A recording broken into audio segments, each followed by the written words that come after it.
Tá me ouvindo? Eu tô bem baixinho. E agora? Melhor. Tá. Antes de mais nada, eu vou precisar sair mais cedo um pouco hoje. Hoje eu vou na monitoria de GD. Não é Não, mas. porque o monitor tá resolvendo exercício da lista, e daí eu acho que Não, não, né, justíssimo, daí justíssimo. tipo umas sete e pouquinho. Daí só Não, pra avisar pra, sei lá, de boa mesmo. pra não parar algo na metade aí também, Não, não. porque só tem eu, sei lá. Não, não. Isso é tranquilo. Você sabe que horas mais ou menos você vai sair? Mano, umas 7, 7h10. Que Ah, começa às tranquilo. 7, daí, mano, até umas Não, de boa. 7h10. Ah, não, eu vou continuar gravando. Aham, suave. Aí Não, depois. é que aí vai de você, se você Não, prefere. não, eu vou continuar gravando porque não acho que vale a pena fazer a aula de uma horinha só, sabe? Tipo, Aham, mas relaxa, pode ir lá, sem medo, assim. demorou. De boas, valeu. Ah, então vamos lá. Deixa eu pegar aqui onde a gente parou. Funções contínuas, funções contínuas.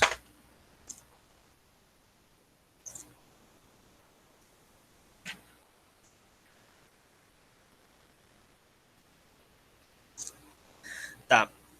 Então, no que a gente falou na outra aula, né? Eu dei exemplo de função contínua e eu falei das definições, certo? Da função contínua em todo ponto, função contínua quando para a imagem de aberto é aberto. Tranquilo.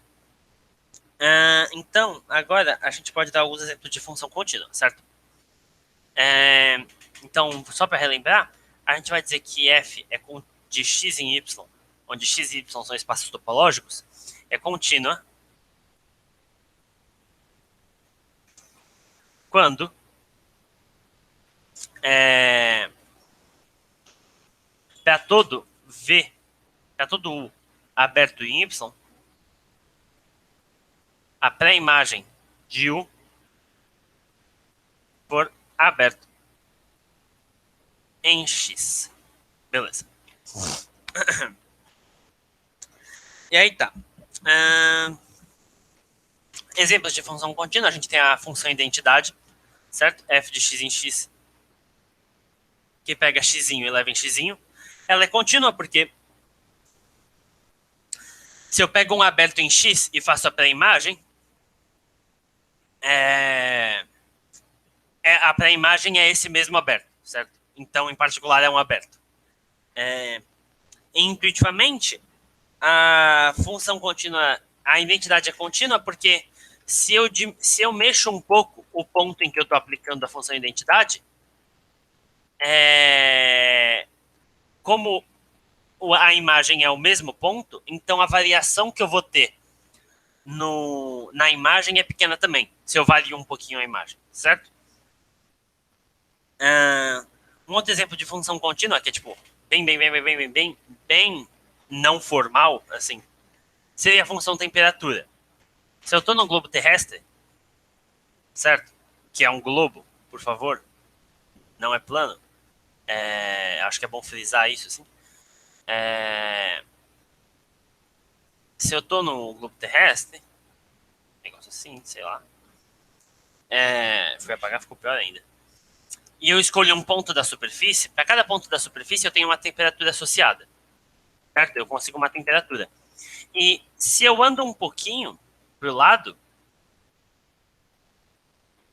a temperatura não sobe bruscamente.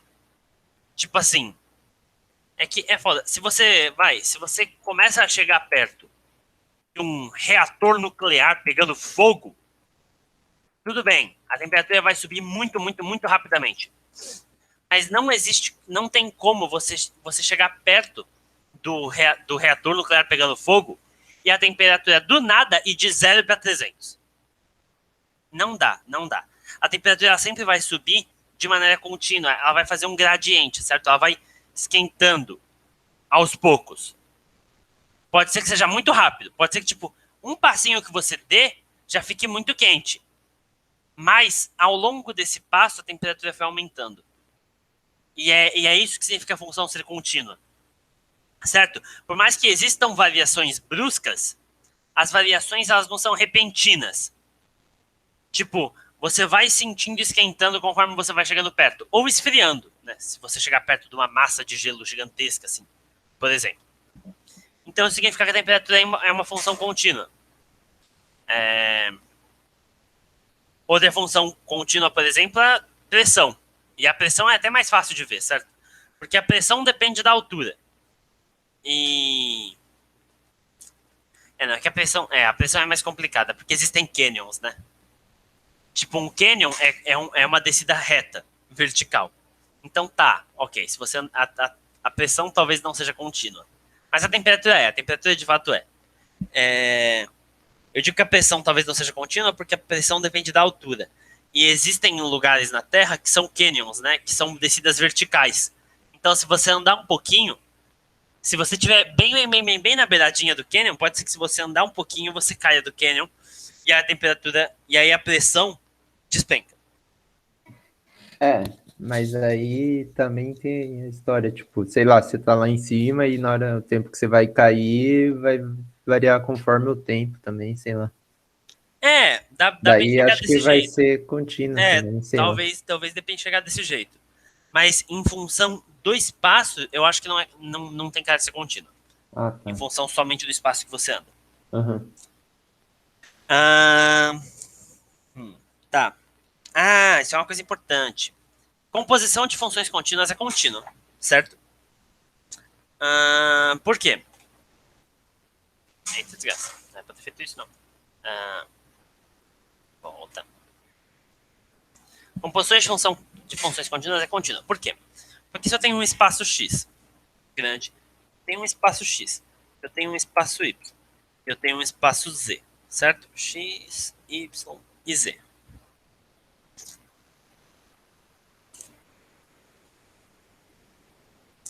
Se F e G são contínuas, então G bola F é contínuo, certo? Por quê? Porque se eu pego um aberto aqui, quem que é a pré-imagem desse cara? Esse é um aberto U. A pré-imagem desse cara é um aberto, certo? Que é G menos 1 de U. A pré-imagem desse cara é um aberto. Então eu pego o F e eu faço a pré-imagem desse cara. Ou seja, eu faço F menos 1 de G menos 1 de U. E esse cara é um aberto, porque F é contínuo. Mas F menos 1 de G menos 1 de U é exatamente G bola F menos 1 de U. Certo? Então a imagem de aberto é aberto. Beleza? Aham. Tá. Peraí que eu fechei a foto de aula aqui. Deixa eu pegar funções contínuas. Funções contínuas. Aqui. Tá. Então, exemplos, outros exemplos de funções contínuas. Eu posso pegar, por exemplo, qualquer polinômio. X ao cubo menos 3. Qualquer polinômio é contínuo. E isso a gente prova. Isso é um caso particular da reta, né? Mas se eu pego funções R em R, eu consigo fazer operação com função contínua, certo? Eu consigo fazer, por exemplo, a soma de funções contínuas. E isso vai ser contínuo. Eu posso multiplicar funções contínuas, e isso vai ser contínuo. Eu posso multiplicar funções contínuas por uma constante, isso vai ser contínuo. Então, assim, várias coisas.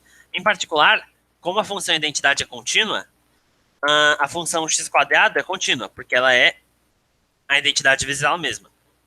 E x elevado a n, de maneira geral, vai ser contínua, porque ela é identidade, vezes identidade, vezes identidade, vezes identidade, por aí vai. Certo? Aham. O Então, diferente essas propriedades aí só valem para os reais. Não, tipo, não só, mas tem não. alguns casos que não valem. Sim. Até Tá. porque, se eu pegar aqui como sendo um cara qualquer, eu nem sei o que é somar e multiplicar, né? É, teria que definir a operação. Exato. Aham, beleza. Então, isso aqui vale nos reais. Certo.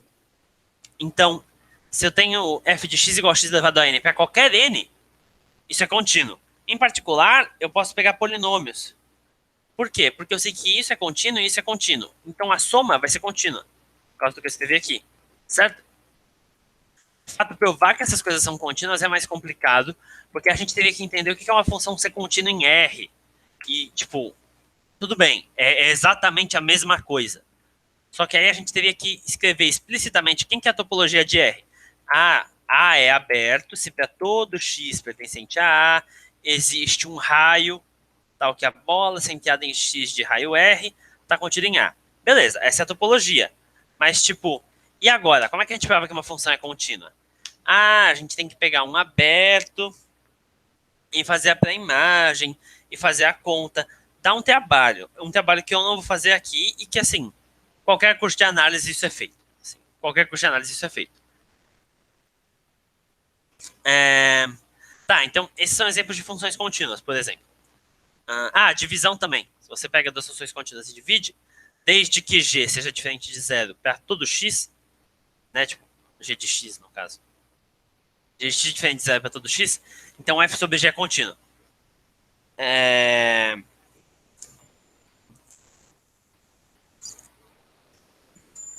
Tá, então, aqui agora a gente começa com o nosso primeiro teorema legal. Nosso primeiro teorema bonito. Qual que é o primeiro teorema bonito? O que é um espaço denso? O que é um... Perdão, espaço não. O que é um conjunto denso? Eu tenho espaço topológico X, é a definição. Que é denso em X se o fecho de Q é X, certo? Ou seja, se quando eu pego um ponto em X e um aberto em volta, existe um ponto do Q aqui dentro. Certo? Então isso aqui é ser denso. O que o nosso teorema vai falar? Que como o conjunto que ele vai falar basicamente que conjuntos densos dizem muita coisa sobre o nosso espaço, muita mesmo. Em particular, sobre como funções contínuas se comportam. Qual que é esse teorema? O teorema é um espaço X e um denso em X. Certo? Eu pego um denso. O negócio é, se eu tenho G e F, duas funções contínuas, de x em y um espaço topológico qualquer, se g de x é igual a f de x para todo x pertencente ao denso, então g é igual a f. Ou seja, se eu pego e analiso as minhas duas funções só em elementos desse meu denso, eu não preciso analisar no resto, porque eu sei que elas são iguais. Tipo, eu sei que só existe uma função contínua que pega esses valores no denso. Entendeu? Então, se eu souber quanto vale a minha função contínua em pontos do denso, eu sei quanto ela vale fora. É isso que esse teorema quer dizer, tá?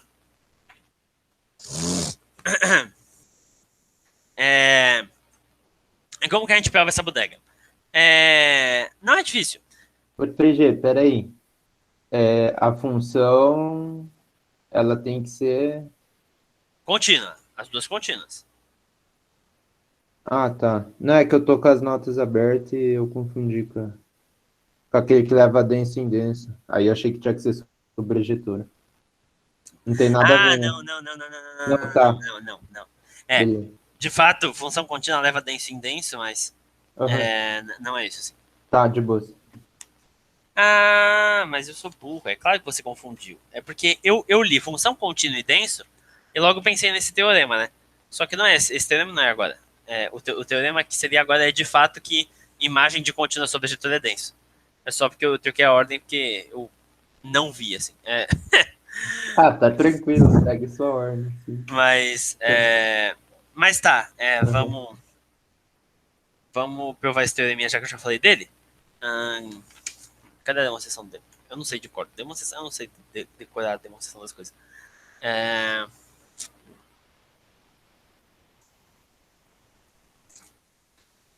Cadê?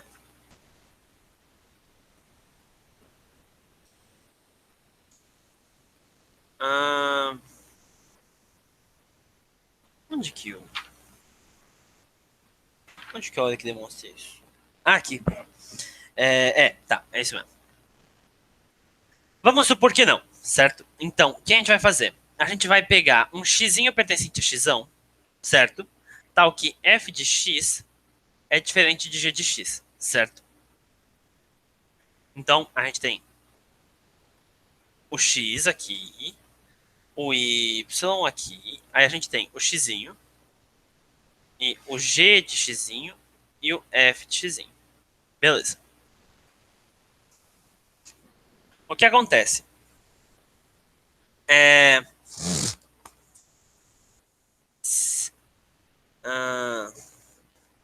eu preciso que o meu y seja Hausdorff, é verdade. Eu preciso que esse cara seja Hausdorff. É que eu esqueço dessas hipóteses, assim, porque todo espaço razoável de mexer é Hausdorff, assim. Não tem muito espaço que não é Hausdorff. Esses espaços que não são Hausdorff, eles são bem postos.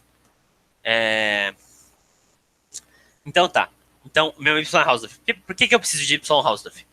Porque, bom, se eu tenho g de x e f de x pontos diferentes, como o y é Hausdorff, eu consigo abertos que separam, certo? Consigo um aberto em volta do f e um aberto em volta do g. Só que,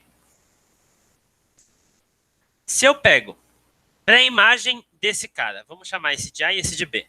Se eu pego para a imagem de B, para a imagem de B, a pré-imagem de B, ela fica em volta do X, certo? Então, F é menos 1 de B. E se eu pego a pré-imagem do A pela G, ela também fica em volta do X. Certo? Então, esse é G menos 1 de A. Certo? O que acontece? A intersecção é um aberto, porque a intersecção de abertos é aberto. E dá pra ver pelo desenho também, né? Não tem bordinha. E aí, o que acontece? Como é um aberto em volta de X, existe um cara nesse aberto do denso. Certo? Por causa da definição de denso que eu passei. Se eu pego um pontinho em volta do X, se eu pego um aberto em volta do X, existe alguém do denso ali, por definição de denso. Só que se esse cara tá aqui, então f de D é igual a g de D. Por quê? Porque D tá no denso, certo? E eu tenho por hipótese que f é igual a g no denso. Portanto, esses conjuntos se intersectam. Porque g de D tá aqui e f de D tá aqui. Só que esses caras são o mesmo. Então esses conjuntos se intersectam de fato. O que é um absurdo, porque a gente construiu eles para que eles fossem disjuntos, certo? Usando a hipótese de Hausdorff. Então, acabou. Onde que surgiu o nosso problema? Do fato de f de x e g de x serem diferentes. Então, se duas funções contínuas que chegam num espaço Hausdorff são iguais num denso, elas são iguais em todo lugar. Certo? Esse teorema é bastante importante para a gente falar sobre extensão de função contínua. Mas isso é um assunto que a gente vai falar depois, assim. O 3G, o X é qualquer, né, nesse caso aí. Você pegou. Tá. Qualquer. A gente pode supor que ele não está no denso, né? Aham. Porque a gente quer que f de x seja diferente de x, então a gente pega alguém que não está no denso. Até porque não faria muito sentido, porque aí você já tem que é igual. Se Exato. pegar no denso, que pela hipótese, né? Pela hipótese, se pegar no denso, está igual. Tá, tranquilo. Beleza. Então, o que a gente tem? Agora a gente tem aquele teorema que você falou. Que imagem de denso é denso, por uma função sobrejetora. Imagem sobrejetora de denso é denso. Tá? E por que isso acontece? Bom, pega meu espaço X, pega meu espaço Y, certo? Eu pego um aberto aqui. Minha função F, que é sobrejetora. O que acontece? Eu pego um aberto aqui, certo? Aí eu pego a pré-imagem desse aberto. Ela é aberto. E, mais ainda, como ela é aberto, aliás, perdão, como ela é sobrejetora, esse cara é não vazio. Porque é para isso que a gente precisa da sobrejetora. A gente precisa que pré-imagem de qualquer conjunto seja não vazia. Certo? Por quê? Porque eu peguei um aberto arbitrário, então eu quero pegar a pré-imagem dele, que é um aberto, e eu quero que ela seja não vazia. Se ela é não vazia, tem um ponto X aqui, do espaço, um ponto qualquer. Só que, olha só, eu pego um ponto, pego X, aliás, eu pego um ponto X e um aberto em volta. O que significa? Que tem um cara do denso aqui, onde D pertence a D, contido em X, fecho de D igual a X. Certo? Existe um ponto do denso aqui. Só que isso significa que f de x está aqui e que f de d está aqui. Então, eu peguei um aberto qualquer em volta de f de x e eu achei um ponto do f de d aqui dentro. Então, o f de d é denso. Certo? Porque eu peguei um ponto f de x, um abertinho em volta, um abertinho qualquer, e achei um ponto de f de d lá dentro. Então, f de d é denso. Beleza? Faz sentido? Aham, fez sentido. É tipo, você pega, volta, você É, pega em Y, esse volta pro trabalho X. de ir e voltar com função contínua é bem comum, assim. Aham, da hora. Achei massa. Top.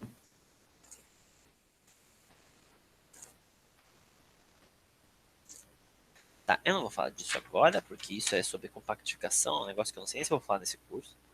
Ah, hum.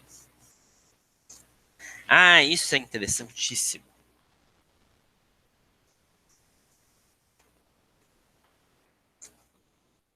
Isso é muito legal. Qual que é o próximo teorema?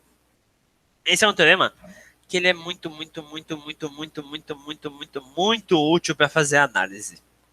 Nossa, mas assim, um absurdo, um absurdo. Que teorema que é esse? Se eu tenho uma função, aliás, se eu tenho uma sequência xn que converge para x, certo? Num espaço x, então a sequência dada por f de xn converge para x quando f é contínuo. Aliás, para x não, para f Pra de x, É. quando f é contínuo. Por que isso acontece? Pega o espaço x, pega o espaço y.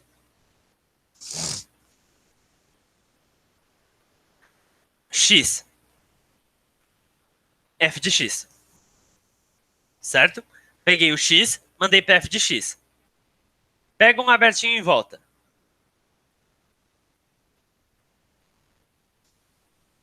Pega esse aberto e volta. É um aberto, certo? A pré-imagem é um aberto. Porque f é contínua. Eu peguei um aberto em volta do x. O que isso significa? Que a partir de um n0, todo mundo está aqui dentro, certo? Só que se todo mundo está aqui dentro, se xn0, se xn está aqui dentro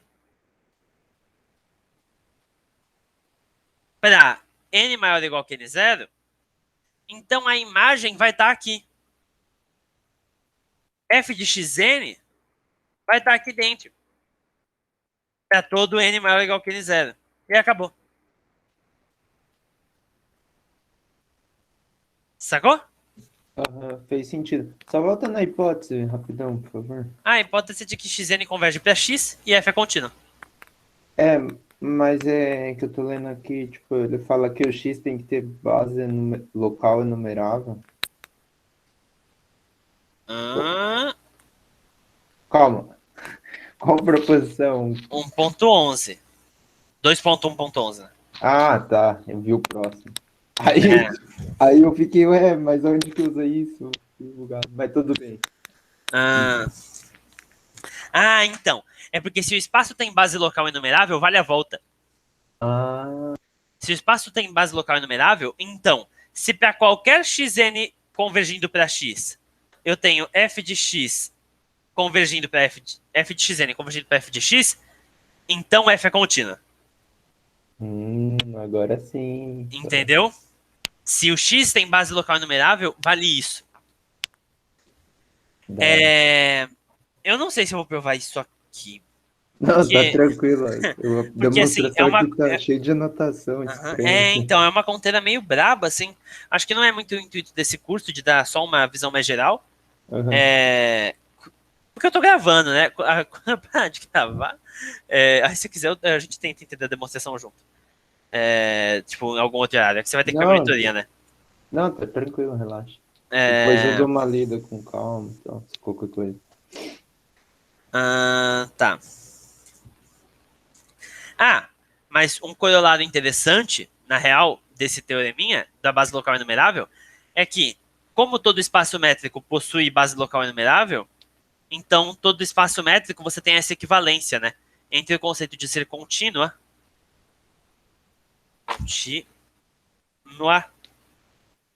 e é uma coisa que a gente chama de sequencialmente contínua.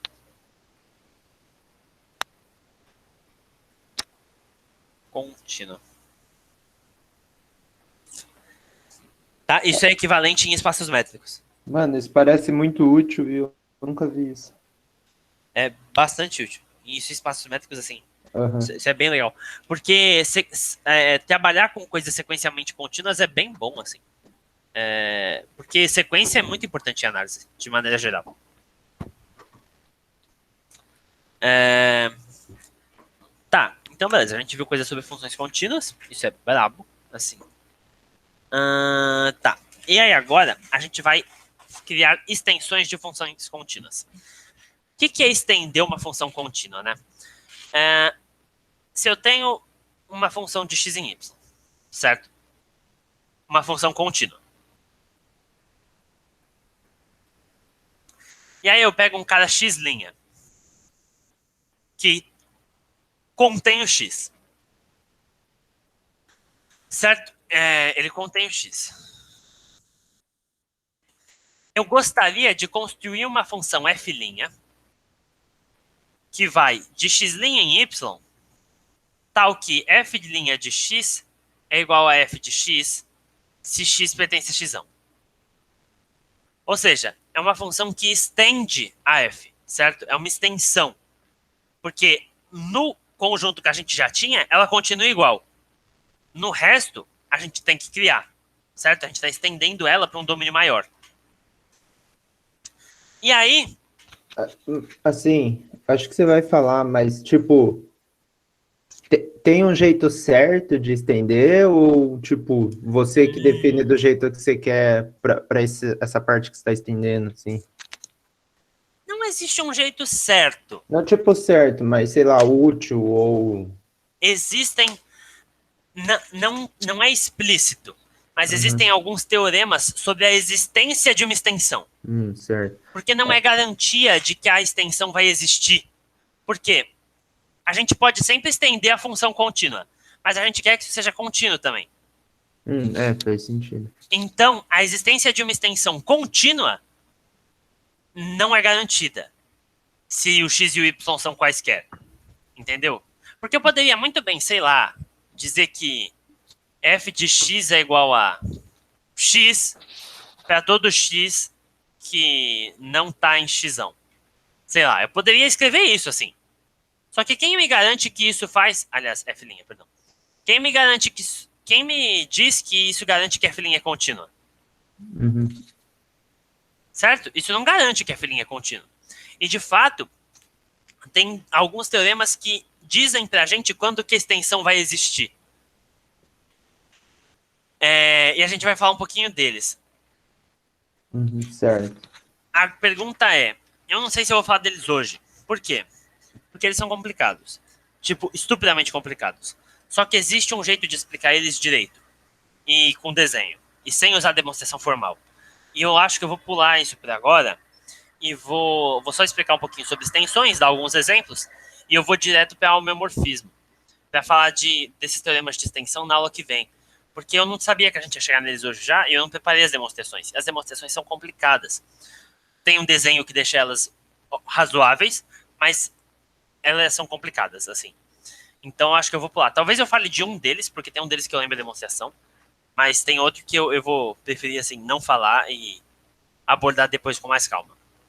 Certo? Aham, beleza. Tá. Então, é, é, então tem uma coisa interessante. Se o meu x barra, se o meu x está contido em x', então eu quero conseguir estender a minha f para x' em y, certo? Se o meu x barra é igual a x', ou seja, se o meu x é denso, o que isso me garante? Que a extensão é única. Por quê? Porque eu quero que f' de x seja igual a f de x para x em x, certo? Só que como o x é denso, isso faz com que f', se eu pego uma g', outra extensão, isso me garante que g' é igual a f' em qualquer ponto do x'.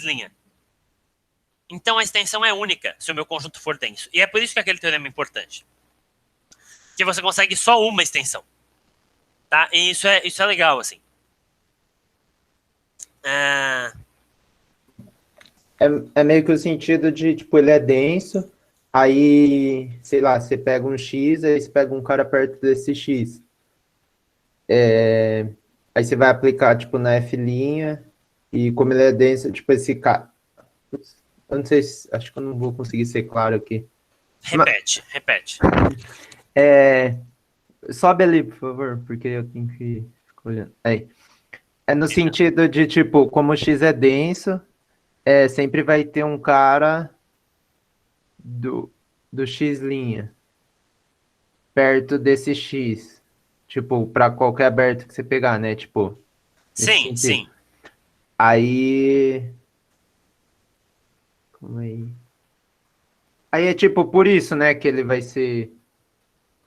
Que ele vai ser igual ao G', tipo. Tipo assim, isso é corolário daquele teorema que a gente falou. Né? Lembra que se duas funções são iguais num denso, elas são iguais? Ah, é. Então, percebe, isso é igual a f de x no x, que é denso. E isso é igual a f de x no x, que é denso. Então, em particular, elas são iguais no denso. Ah, certo. Então, elas são iguais. Certo? Uhum. Eu já esquecido um pouco o enunciado, mas eu revisei aqui e é mais ou menos a intuição, assim. Tipo, tava Ah, me sim. levando naquele caminho. Aham, aham. Da hora. Boa. Tá. E o Auric dá um exemplo aqui de função que não pode ser estendida, mas eu não vou dar esse exemplo, porque esse exemplo envolve um espaço que eu não falei e que eu não vou falar, porque ele envolve coisas mais complicadas, tipo de compactificação, e eu não vou falar disso assim. São coisas mais avançadas de topologia. Mas, ok. Então a gente já falou um pouco de funções de extensões contínuas. Deixa eu ver se eu acho aqui o teoreminha que eu sei demonstrar. Pode ser que. É o lema de Urysohn, o famoso lema de Urysohn. Não, mas a formulação que tá aqui do Auric é diferente da que eu conheço. Não, eu não vou falar deles agora. Melhor do que eu tentar falar e falar merda. Melhor do que eu tentar falar e falar merda. Tá, então olha que dá algumas aplicações de funções contínuas, de extensões de funções contínuas, certo?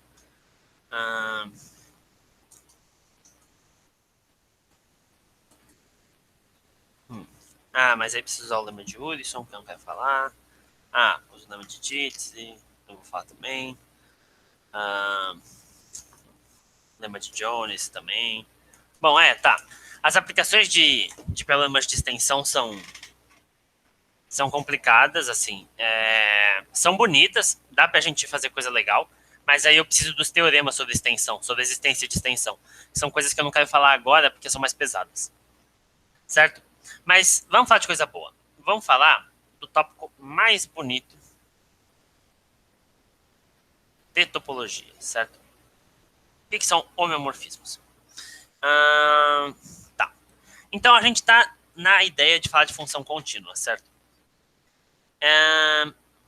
O que a gente quer, né? A gente quer funções contínuas de x em y que nos digam o quanto um espaço é parecido com o outro. Tá? A gente quer que as funções contínuas elas tenham esse papel de dizer quanto que um espaço é parecido com o outro. Em particular, eu posso construir o que a gente chama de homeomorfismo. Um homeomorfismo ela é uma função que diz quando dois espaços são iguais. Não no sentido de conjunto, mas no sentido de que eles têm muitas propriedades parecidas. Muitas propriedades parecidas. Tá? E o que é, de fato, um homeomorfismo? Uma função f de x em y é um homeomorfismo se f é bijetora, se f é contínua e se f é menos 1 é contínua. Ou seja, a minha função é bijetora, portanto tem uma inversa. Se tanto a f quanto a inversa dela forem contínuas, então a f é um homeomorfismo. Certo? E os homeomorfismos, eles são de fato utilizados para estudar uma coisa que se chama invariante, que é basicamente o que a gente vem estudando desde o começo do curso. O que são invariantes? São coisas que são preservadas por homeomorfismos.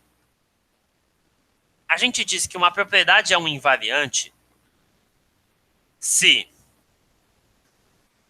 quando existe um homeomorfismo f de x em y, o x ele tem essa propriedade, se e somente se o y tem essa propriedade. Por exemplo, ser T0. Ser T0 é um invariante. Por quê? Porque se eu tenho um homeomorfismo de x em y, ou seja, uma função contínua bijetora com inversa contínua, então, se x é T0, y é T0 também. E se eu sei que y é T0, então x é T0. Com certeza. De fato, isso vale para Tn, n menor ou igual a 6. A gente só falou do 4, mas tem o 5, tem o 6, tem o 3,5, tem um monte, assim. Tá, isso vale para todos os T's. T0, T1, T2, T3, T4. Isso vale também para os axiomas de enumerabilidade. Tá? Se o y tem base enumerável, então o x tem base enumerável. E se o x tem base enumerável, então o y tem base enumerável. Se o x tem um denso enumerável, então o y tem um denso enumerável. E coisas do tipo. Assim. Certo? Beleza. Então, é nisso que a topologia se baseia. A topologia é o estudo desses invariantes. E de como que eu sei que espaços são diferentes ou iguais. Certo? Eu vou fazer uma pausa rápida. Eu preciso ir no banheiro. Dan, não sei se você vai estar aqui quando eu voltar. Mas se não tiver, obrigado por ter aparecido. Eu vou terminar Não, de vou ficar gravar. até umas 7h10, eu acho. Ah, beleza. Então, eu vou lá e é isso. Eu já volto. Beleza.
Voltei. Tá.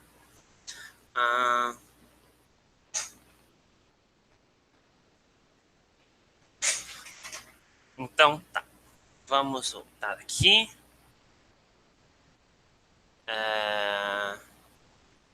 A gente tava em homeomorfismos, né? Tá, então eu expliquei que é um invariante tranquilamente. Ah,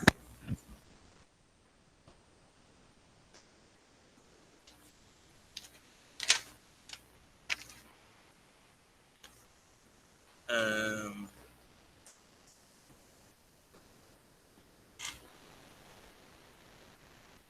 aí tem um exemplo tosco que olha que tá aqui.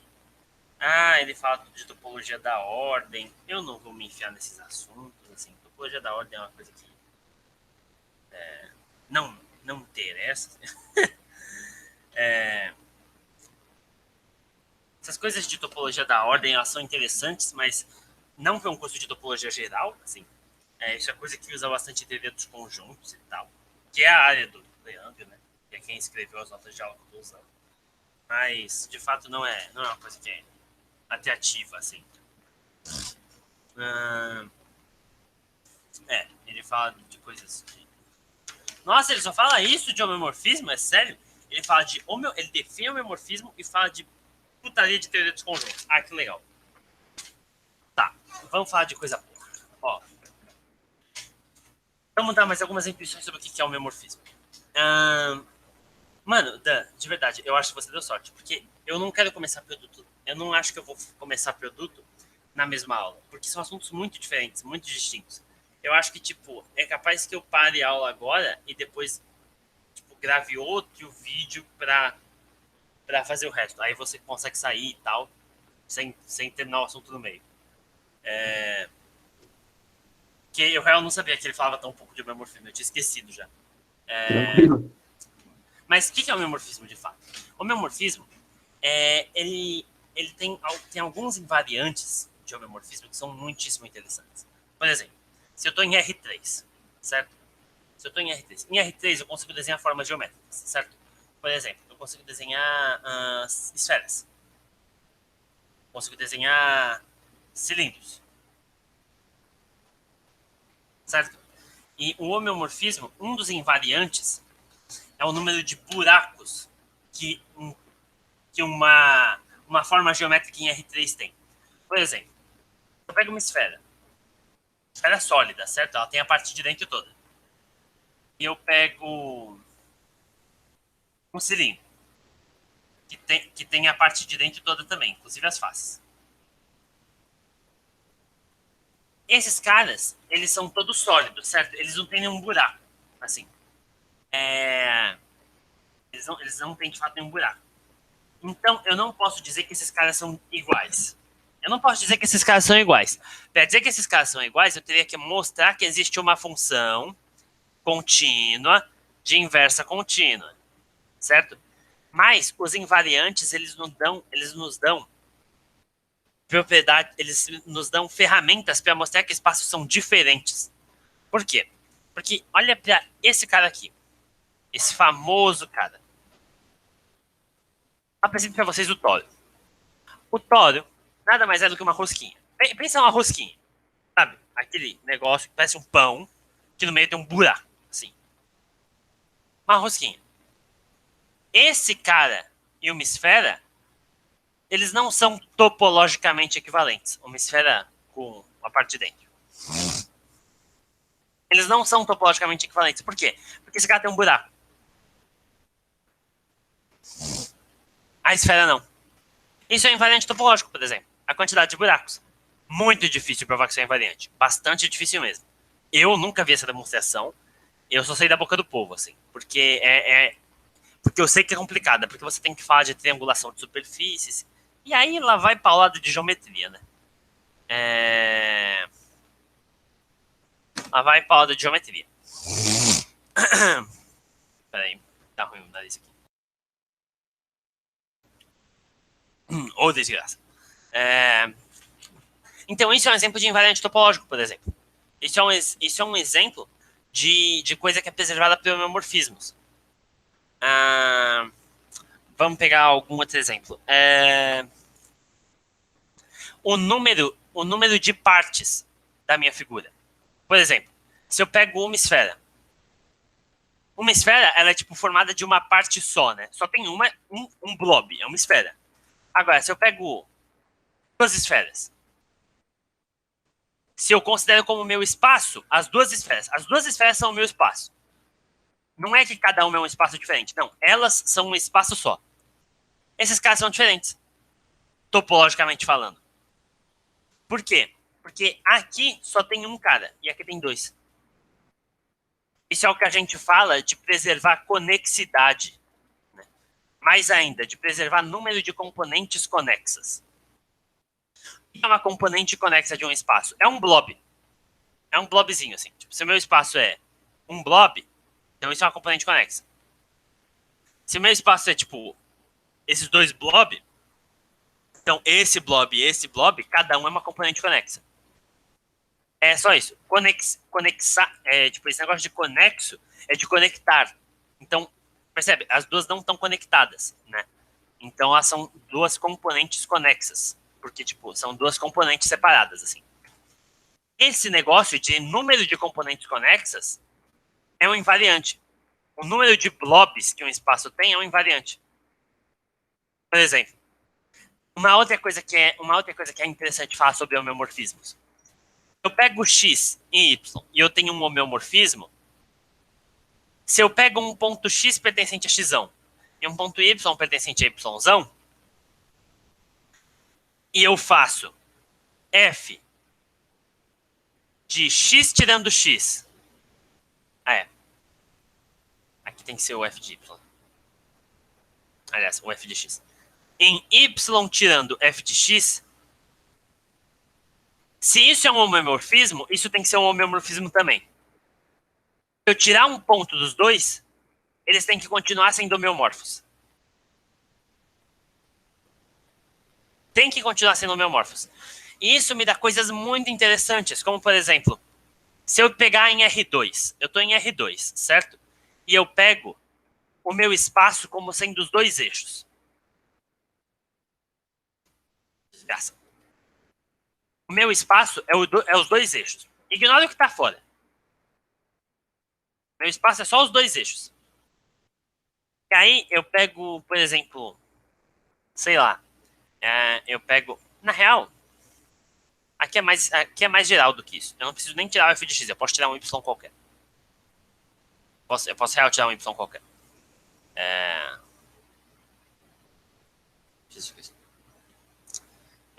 Eu acho. Tenho quase certeza que pode. Porque o seguinte, se eu tenho esse cara, certo? Essa cruz. Elas são. Se é homomorfismo, ele é bijetor, não é? Daí. É bom, não, tem que tirar o f de x, sim. Mas tudo Não, bem. mas daí dá na mesma, não dá? Por causa que a função é bijetora, ou não? Ah, não, porque eu tenho que garantir continuidade, Dan. Eu tenho que garantir a continuidade, então eu não posso tirar um ponto qualquer, entendeu? Não dá problema. Não, tem que ser o f de Ah, x mesmo. tá, tem que ser aquele. É. Tá, certo, entendi. Mas tudo bem, isso não é problema, assim. Isso de fato não é problema. As pessoas nem pensam muito nisso. As pessoas só tiram qualquer dois pontos porque dá certo. Se eu pegar, por exemplo, essa cruz e eu pegar uma reta, certo? Eu pegar uma reta. Esses dois caras, eles são homeomorfos? Até agora, a gente não pode falar que não é, né? Usando o que a gente viu até agora. Porque, pô, eles têm o mesmo número de componentes conexas, certo? Tipo, essa aqui é uma coisa só, assim. Essa cruz é uma coisa só, essa reta é uma coisa só. É difícil falar, é difícil. Número de buracos também não é, né? Sim. Isso aqui é uma coisa que tem uma dimensão, não tem nenhum buraco, assim. Isso aqui também não. Meio difícil falar de número de buracos aqui. Axiomas de enumerabilidade e de separação. Difícil de falar também, porque é muito difícil de enxergar aqui se essas coisas de verdade acontecem. Daria para mostrar que essas coisas acontecem, mas, pô, difícil. Mas sabe uma coisa que dá para enxergar? Se eu tirar esse ponto aqui. Quantas componentes eu tenho agora? 4, certo? E se eu tirar um ponto qualquer da reta? Quantas componentes eu tenho? 2. Se esses dois caras fossem homeomorfos, quando eu tirar um ponto de cada um, eu teria que continuar com o homeomorfismo. Só que agora eu não tenho mais. Porque as duas têm uma quantidade de componentes conexas diferente. Então, os espaços originais não podem ser homeomorfos também. Entendeu? Aham. Isso é muito legal, cara. Isso é um jeito muito interessante de ver quando que os espaços para topologia são parecidos. Certo? E é um requerimento, assim, pesado, na verdade. A topologia, assim, quando dois espaços forem parecidos para topologia, é porque eles são muito parecidos. Muito parecidos. Existem noções diferentes de o que é ser parecido. Até mesmo na topologia, a gente pode trocar homeomorfismo por exemplo, uma coisa que chama equivalência homotópica, que aí é tipo homeomorfismo, só que é mais fraco, certo? Inclusive, se eu trocasse a noção de homeomorfismo por equivalência homotópica, aí esse teorema que eu usei não vale. Esse teorema que eu usei não vale. Em particular, esses dois caras, eles de fato são equivalentes. Se eu for falar de equivalência homotópica e não de homeomorfismo. Só que eu não vou definir essas coisas, porque essas coisas são coisas um pouco mais específicas de topologia algébrica. E, tipo, não é o intuito do curso, assim. Beleza? Ô, Então 3G, eu Oi. vou nessa lá. Não, então, é o que eu ia falar. Eu vou parar por aqui. Provavelmente eu vou gravar mais alguma coisa hoje. Eu vou falar de produtos, provavelmente. Mas eu vou parar a gravação por aqui. Deixa eu encerrar. Uhum. Interromper a gravação.